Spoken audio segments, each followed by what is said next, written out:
Tiff Macklem was appointed Governor of the Bank of Canada in June 2020 for a 7-year term. Mr. Macklem first joined the Bank of Canada in 1984 and held various senior positions, including Chief of Research and Advisor to the Governor. He was appointed a Deputy Governor in 2004 and Senior Deputy Governor in 2010.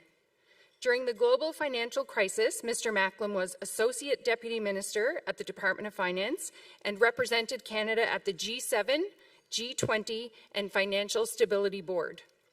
And from 2014 until his appointment as Governor, Mr. Macklem was the Dean of the Rotman School of Management at the University of Toronto. We're fortunate to have Governor Macklem with us here in Newfoundland and Labrador today, and the sun came out for him. I did make a point to let him know that that was a special day. With so many moving pieces in both the national and global economy, it's not every day that you get the opportunity to hear directly from someone with such a deep understanding of the trends and pressures facing our economic landscape and what it can mean for business here at home. Please join me in giving a warm welcome to Governor Tiff Macklem.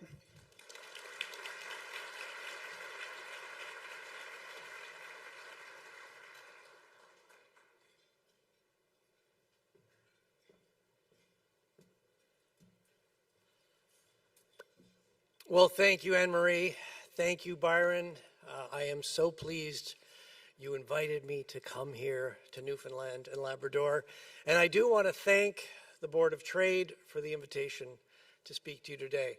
There is no better place to talk about trade than a community of exporters.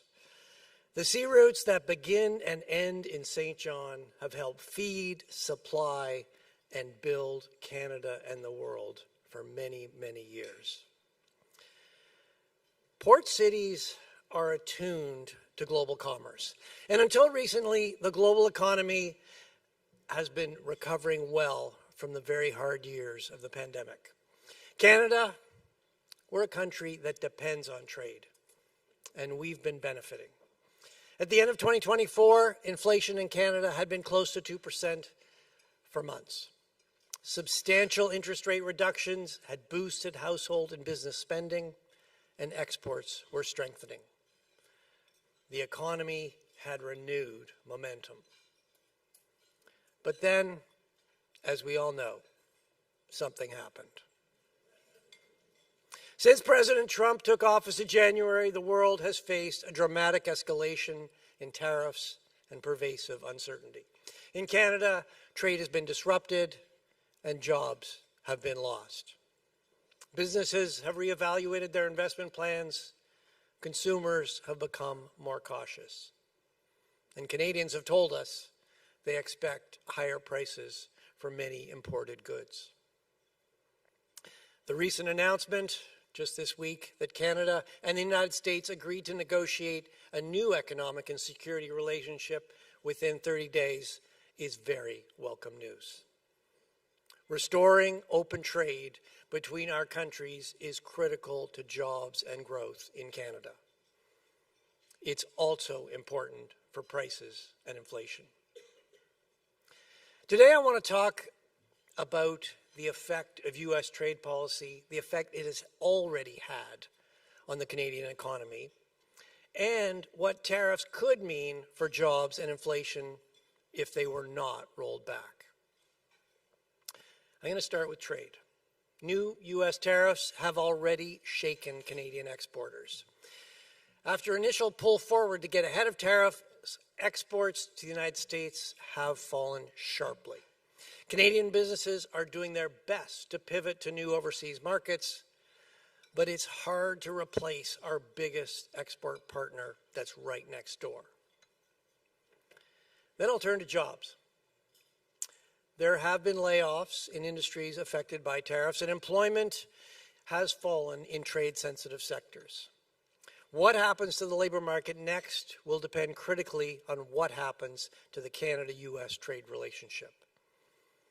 It also depends on how much we can expand trade within our country and overseas. Finally, I'll explain the implications of tariffs for inflation. Higher tariffs that weaken growth and cut jobs put downward pressure on inflation. But higher tariffs also add costs, and that increases consumer prices. The best way to avoid the job losses and price increases caused by tariffs is to not have tariffs. The impact of U.S. trade policy on our exports and how that spreads through the economy matter a lot to families, to businesses, and to communities. Heightened geopolitical tensions are also weighing on Canadians. We are living in a more shock-prone world. At the Bank of Canada, we are proceeding carefully with monetary policy. We want to see through the noise and set policy that supports the economy while ensuring inflation remains low and stable for Canadians. La meilleure façon d'éviter les pertes d'emplois et les hausses de prix causées par les droits de douane est de ne pas avoir de droits de douane. Les effets de la politique commerciale américaine sur nos exportations et comment ils se propagent dans l'économie sont très importants pour les familles, les entreprises et les collectivités. Les fortes tensions géopolitiques pèsent aussi sur la population canadienne. On vit dans un monde qui est plus sujet au choc. À la Banque du Canada, on établit la politique monétaire avec prudence. On veut faire abstraction de bruit pour mener une politique monétaire qui appuie l'économie, tout en maintenant l'inflation à un niveau bas et stable pour les Canadiennes et les Canadiens. Now, to understand how the trade conflict has affected Canadian trade, we have to look at where we were heading before tariffs. Canadian exports were growing in 2024 as the global economy recovered and gained momentum. And the bank expected exports to continue to strengthen. In our January monetary policy report, the last one before the trade war, we forecast goods exports would grow roughly 2.5% in 2025 and 3.5% in 2026. That outpaces overall GDP growth. That all changed with the inauguration of President Trump. Since February, the United States has imposed, suspended, reimposed, and partially rolled back tariffs on many countries. For Canada, the most important tariffs that remain in place are on motor vehicles and on steel and aluminum, and they've had a big impact on our Canadian exports.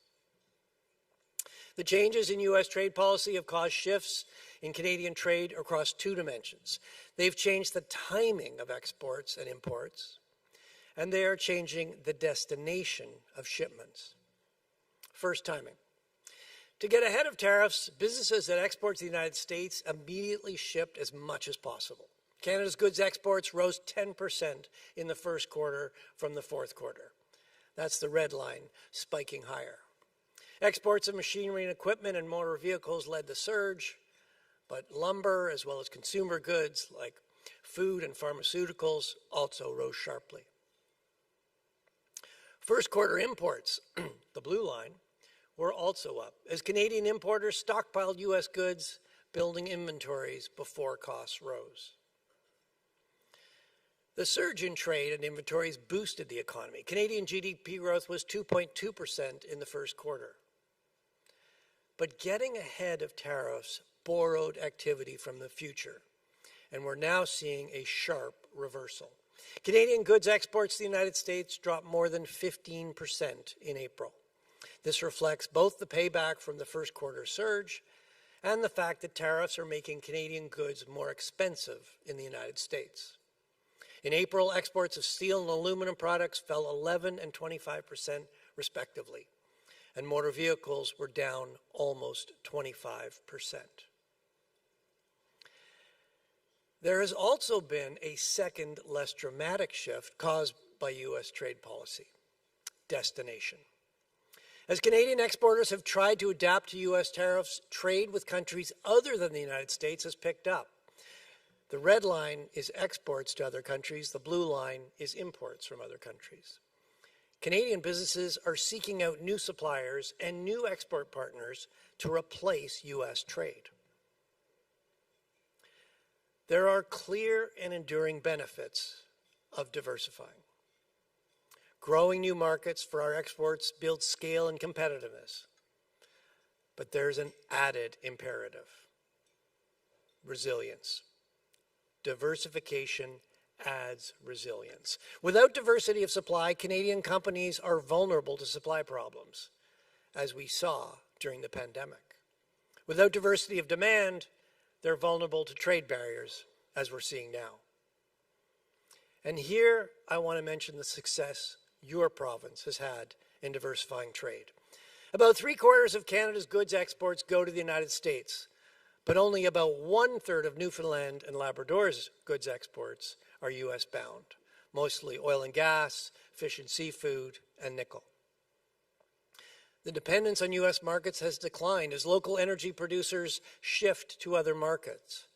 More than half of the province's oil is now shipped by tanker to Europe and other countries, up from less than 10% 20 years ago. That's the Newfoundland and Labrador advantage: access to tidewater, a reputation for resilience, and centuries of global trade experience. You've also been increasing your services exports, and that's a valuable way to diversify and use digital delivery to get your exports anywhere in the world. This is fueling growth here in St. John's in your tech sector. Now, the rest of the country also has opportunities to expand services exports around the world. While goods still dominate, services now make up nearly 1/4 of total exports, and they are growing faster than goods. Canada has been particularly successful at exporting computer and information services, research and development, and technical services like engineering. I was just hearing about some of those over lunch. For goods exports, diversification is harder for landlocked industries and communities. But we could make it easier. Eliminating interprovincial trade barriers and investing in better east-west transportation links would grow our internal market. And our ports give Canada the opportunity to expand overseas. By boosting and diversifying trade within and beyond our borders. But to do that, that requires investment in infrastructure, including more efficient, high-capacity ports. As exports weaken, the rest of the economy feels the slowdown. How much economic activity and employment slow will depend on the scope and duration of tariffs.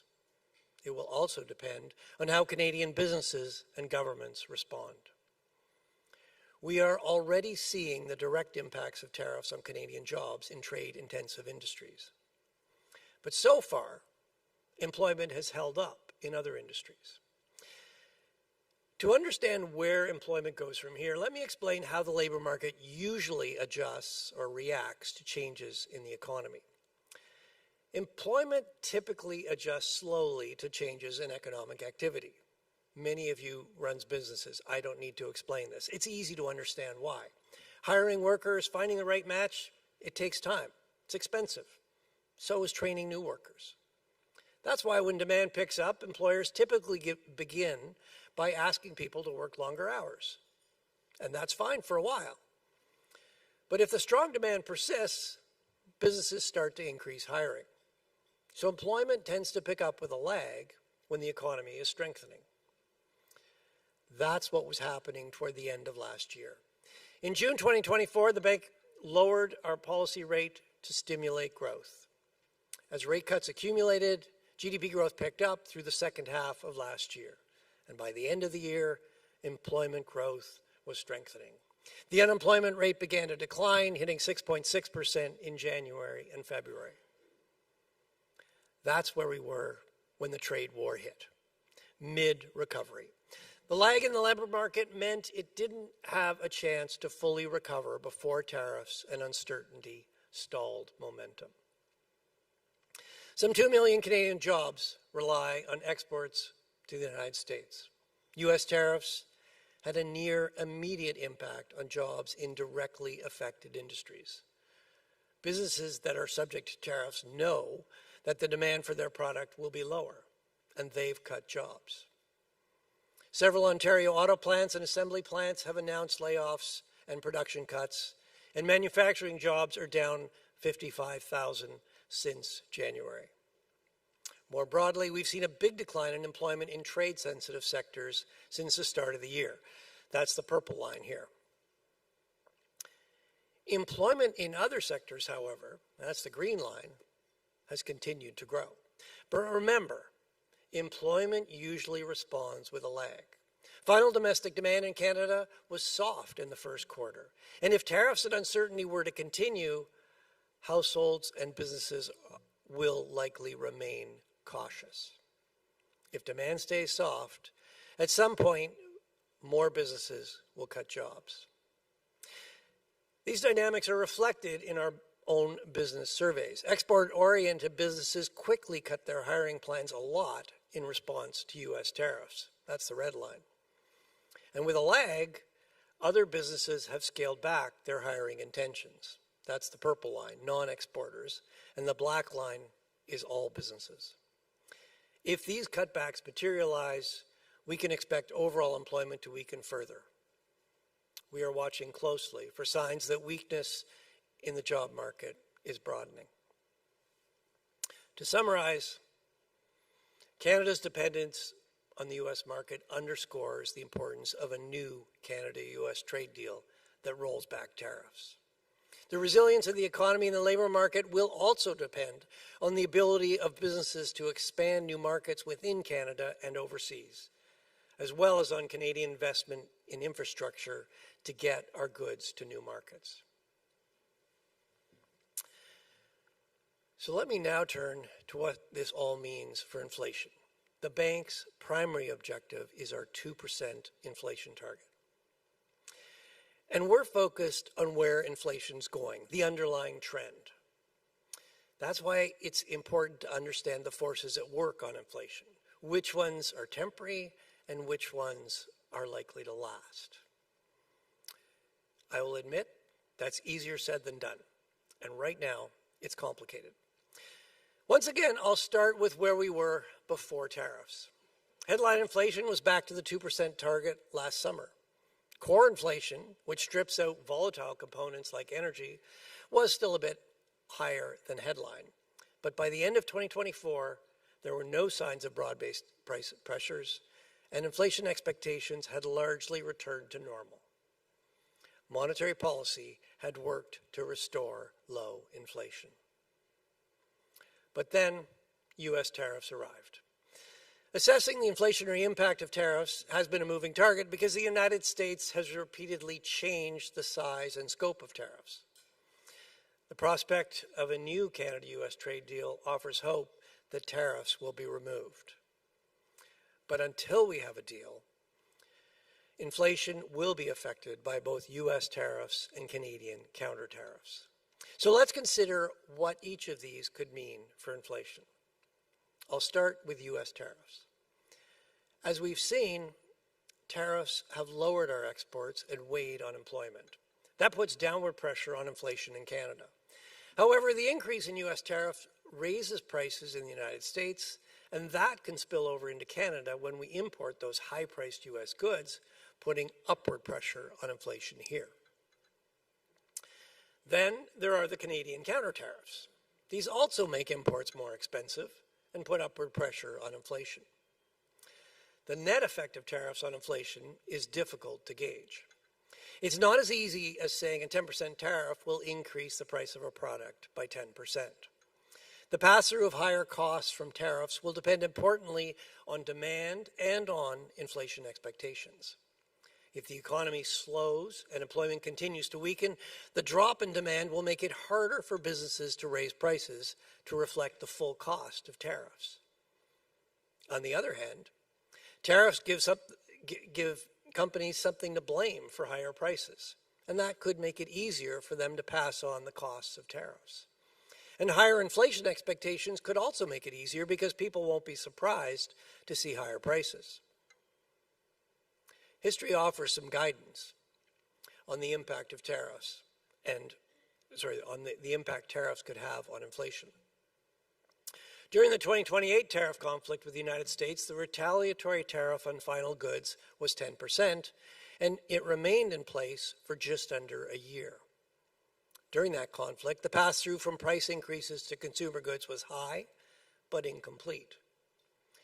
If current tariffs and counter-tariffs remain in place, past experience suggests a pass-through of about 75% of the costs of tariffs over roughly a year and a half. So what tariff effects are we seeing in inflation so far? It's still too early to see the direct effects of counter-tariffs in the Canadian data, but we may be seeing some indirect effects related to trade disruption. Many businesses report they are already facing higher costs related to finding alternative suppliers and developing new markets. Inflation is also being affected by other factors. In particular, the elimination of the consumer carbon tax knocked 0.6 percentage points off inflation, mostly due to lower gasoline prices, and that pulled headline inflation down to 1.7% in April. This tax effect will remain in the year-over-year change in the consumer price index for the next 11 months before falling away. Excluding taxes, inflation was 2.3% in April, slightly stronger than the bank had expected and up from 2.1% in March. The bank's preferred measures of core inflation, as well as other measures of underlying inflation, moved up in April. There is some unusual volatility in inflation, but these measures suggest that underlying inflation could be firmer than we thought. Higher core inflation can be partly attributed to higher goods prices, including food, and may be starting to reflect new costs related to U.S. tariffs. The bank will be watching measures of underlying inflation closely to gauge how inflationary pressures are evolving. And that brings me to monetary policy. At the bank, we're keeping a close eye on the job market and inflation. Further weakening in the job market will put more downward pressure on inflation. But if tariffs were to continue, they'll add costs. And as I've said before, we can't let a tariff problem become an inflation problem. 2 weeks ago, the bank's governing council maintained the policy interest rate at 2.75%. This was our second hold after 7 straight cuts. This included the cuts in January and March in the face of U.S. tariff threats and increased uncertainty. Yesterday, we published a summary of the Governing Council's deliberations leading to the June 4th interest rate decision. As reported, 3 factors particularly weighed on our decision. Uncertainty was still high. The Canadian economy was softer, but not sharply weaker. And there has been some additional firmness in recent inflation data. We also noted that the weaker the economy and the more downward pressure on inflation, the more there would be a need to lower the policy interest rate further. However, if the recent firmness in underlying inflation were to persist, it would be more difficult to cut the policy rate. Overall, my colleagues on the Governing Council and I agreed there could be a need for a further reduction in the policy interest rate if the effects of U.S. tariffs and uncertainty continue to spread through the economy and cost pressures on inflation were contained. The recent progress towards a new trade deal is encouraging, and we are following developments closely. We are all invested in the future of the trade relationship between Canada and the United States. Okay, it's time for me to wrap up. I came to St. John's to talk about the global trade war and its impacts on the Canadian economy. Canadian exports have fallen sharply owing to U.S. tariffs. This is slowing the economy and weakening the labor market. That will put additional downward pressure on inflation. But if tariffs are not removed, we expect they will be passed through to higher consumer prices. These economic impacts underline the importance of a new trade deal with the United States. they also underscore the need to learn from this experience. Newfoundland and Labrador's success in diversifying its markets and products shows us the way. Les États-Unis sont toujours notre principal partenaire commercial. Mais le Canada peut augmenter sa résilience et sa prospérité en développant ses échanges à l'intérieur du pays et avec d'autres marchés. À la Banque du Canada, on s'efforce de soutenir l'activité économique et l'emploi tout en veillant ce que l'inflation reste bien maîtrisée. On va maintenir la stabilité des prix au fil du temps pour les Canadiennes et les Canadiens. The United States will always be our single biggest trading partner. But we can improve our resilience and grow our prosperity by expanding our internal trade and overseas markets for our products. At the Bank of Canada, our focus is on supporting economic activity and jobs while ensuring inflation remains well controlled. We will maintain price stability over time for Canadians. Thank you very much.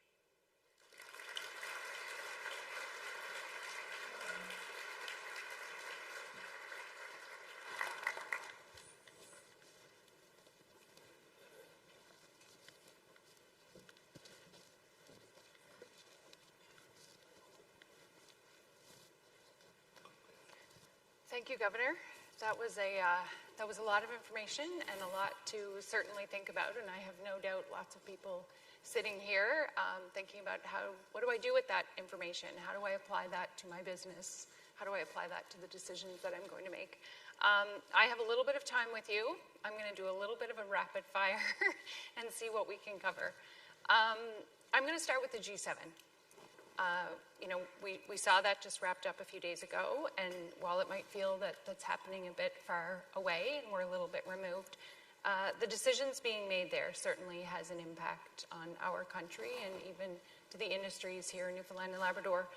What should people be looking for? What are the signals that business leaders should be looking for kind of coming out of that communication and the discussions that took place? Well, first of all, I wasn't at Kananaskis. I'm here.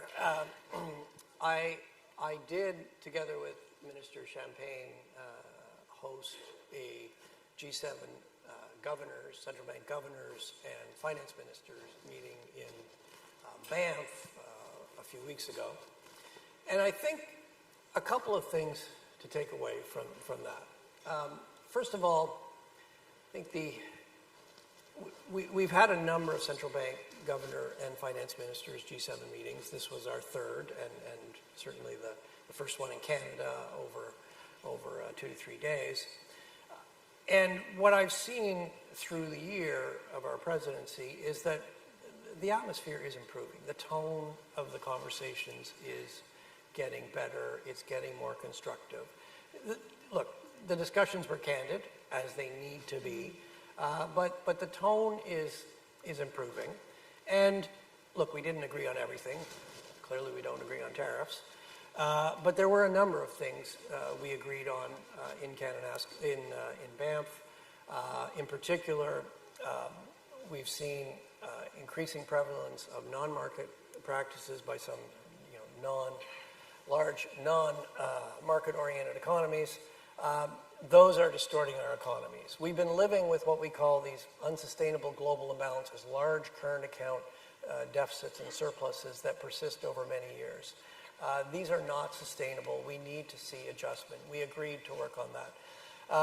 We agreed that AI holds a lot of promise for our economies, and we need to work together to ensure that AI benefits humans, it benefits workers, it benefits businesses, and it remains human-centered. We also discussed risks in the financial system. You're seeing a lot of market volatility, and a number of those things were reflected in I wasn't at Kananaskis. I watched the press conference like everybody else last night and read the various statements. A number of those things were reflected in what you saw come out of the Kananaskis G7. I think the other thing I will say is that the world is at a pivotal moment. The world is looking for leadership, and Canada has the opportunity, and I feel like Canada is stepping into that opportunity to provide leadership. Look, international cooperation, it's never been easy. It's not getting easier, but that doesn't mean it's any less important. It is more important than ever. Very much linked to Canada's role. I think you put it very eloquently when you said in January something happened. I think that's very diplomatic. Something certainly did happen. Since that happened, there's been a lot of conversations throughout our country focusing on unifying Canada, becoming one nation, the one Canadian economy. This is new to the vernacular and as a direct result of what we've seen happen kind of geopolitically. How is this influencing what the Bank of Canada is doing? Well, first of all, I'd say we very much welcome these discussions. To be honest, this is something we've been talking about for a long time in this country. The reality is we're just leaving money on the table by not building our own internal market, by not developing our overseas markets.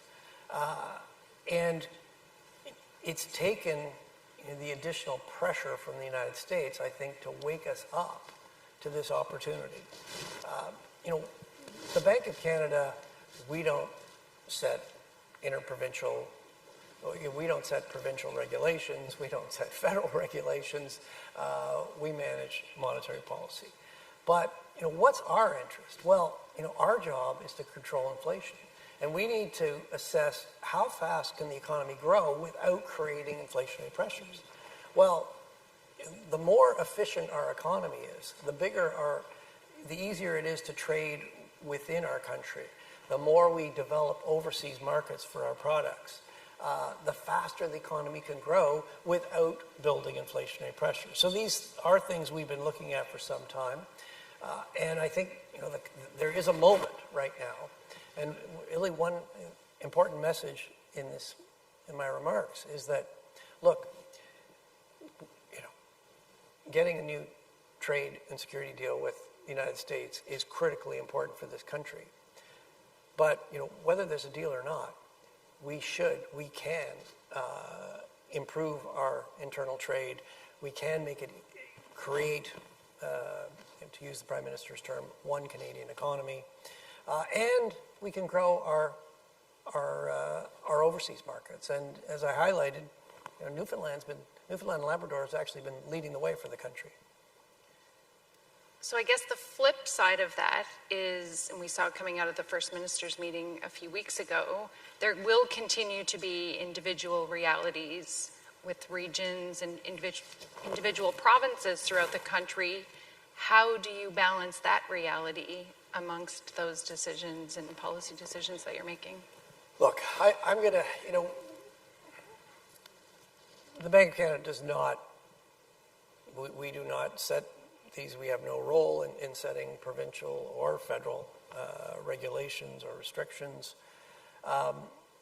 We look at the economy. We analyze the economy. We think about what's best for the prosperity of Canadians, looking at the whole country.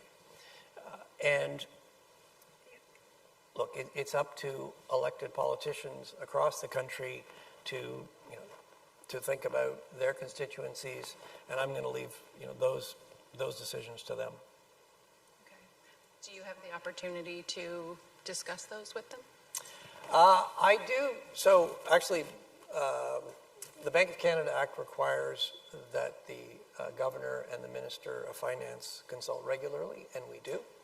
I do from time to time meet with both, sometimes individually as I travel across the country, but also I often participate in federal provincial finance ministers' meetings. Not for the whole meeting. I come, we have a nice discussion, I leave, they continue with their discussions. So yes, I do have an opportunity to talk to the provinces. And I, as governor, as well as my governing council colleagues, we do regularly travel across the country. I was in Calgary last week. I'm here this week. It's a big country. It's a vast country. It is really important that we are connected to all the different regions of the country. You're doing very good with my rapid fire, by the way. I'm going to keep going. You've referenced a number of times and in many speeches over the last number of months around the economic uncertainty that we are facing. Would you tell people to get comfortable in the uncertainty right now, or is there a point in time that we can foresee that there will be more stability and predictability? Well, look, nobody likes uncertainty. Businesses don't like uncertainty. Canadians don't like uncertainty. The Bank of Canada doesn't like uncertainty. It makes all our jobs, it's unnerving. It makes all our jobs more difficult. We all have to take decisions that will have, will yield future benefits or not. And it's hard to do when there's a lot of uncertainty. So, look, I feel for every CEO who's trying to figure out their next move against a background of a lot of uncertainty. And I'm certainly not going to tell you what to do. You know your businesses much better than I do. I mean, what I can say is that, look, uncertainty has been very elevated. I think it is helpful that coming out of Kananaskis, Canada and the United States have agreed on a 30-day timeline to work towards a new economic and security relationship. We're all going to be watching that very carefully. I would say, though, that look, I really hope we get a deal. I really hope it's a good deal. But that's not going to solve all our problems. There's still going to be, we're still seeing conflict around the world. The world is becoming more fragmented. Trade is shifting, and that predates the election of President Trump. The world was becoming more fragmented before President Trump elected.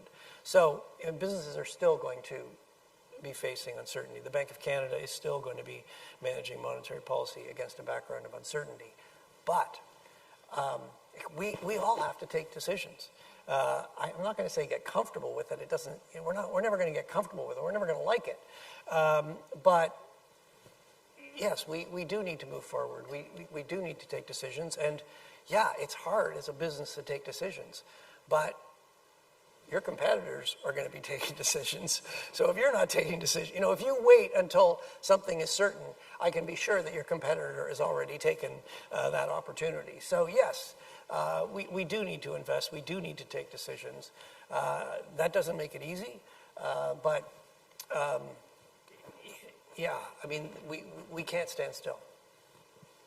I'm going to take an audience question right now. We have one with respect to the North American stock market. Given the uncertainty and the negative economic implications that tariffs are having, how do you explain the relative strength that the North American stock market has maintained? Well, I have a number of rules as governor, and one of them is I don't give investment advice. That's fair. I knew that. Yeah, I'm not really going to try and explain the stock market. I will say that we've seen a lot of volatility in the stock market. You saw it react very sharply following the April 2nd universal tariffs announced by President Trump, fell 20%. It has recovered from there. You've also seen credit spreads in the market have come in after widening. I mean, the last few days you're seeing, obviously, the conflict in the Middle East is having some impact on markets. So far, that impact actually has been fairly limited. The main impact you've seen has been on the price of oil. Brent is up about $10. Look, I think more generally,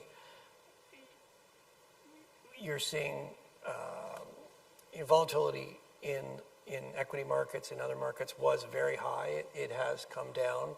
But markets are continuing to react to new information, and I think that will continue. And my last question, because I know we're on a timeline.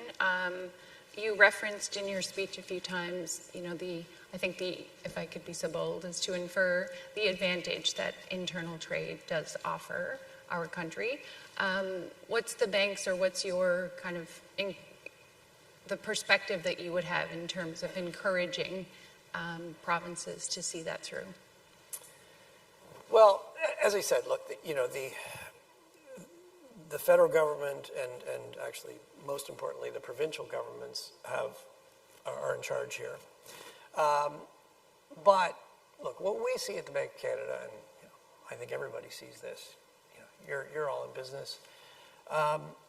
There are many small differences in regulations across different provinces, and look, these are well-meaning regulations. But when you step back, how important are all these small differences? They're getting in the way. Things like trucking across the country. Every province has got its own rule. Why not have one rule for the country and make east-west transportation cost less, easier? That would help grow our internal market. There are some actual interprovincial trade restrictions, and in some cases, ironically, that's made north-south trade easier than east-west trade. That's crazy. We're a country. We should have free trade in the country. Let's make it easier to trade within the country. We also have separate provincial accreditations for many professions: lawyers, accountants, engineers, electricians, nurses, doctors. If we could reduce those, we could have a more integrated labor market in the country, make it easier for people to move around and get the best job for them, where they could be most productive, earn the best living. So, look, these interprovincial restrictions, regulations, they're well-meaning, but they've built up over time. We built them up. We could build them down, and if we could take them out, reduce them, we could grow our internal market. As I've said a number of times, increased trade friction with the United States, that is a negative structural shock. And there's nothing monetary or fiscal policy can do to solve that. I mean, we might be able to smooth the adjustment, but it means permanently lower incomes, lower wages, less prosperity for this country. The only way to offset a negative structural shock is with positive structural reform. We could have been doing that before, but now there is an added imperative. And I am encouraged that politicians across the country are having those conversations. It's getting more focused than it's ever gotten, and that's a good positive note to stop on. It sure is. Governor, thank you. Thank you for being here with us and our members today, for taking the time to come to Newfoundland and Labrador. You are welcome back anytime. Please just let us know when you want to drop in, and we'll be sure to invite our friends. Thank you very much. I'd like to invite Charlene to come forward to say a few words and send you all on your way. I'll just say, look, it's been a real pleasure. Thank you for having me.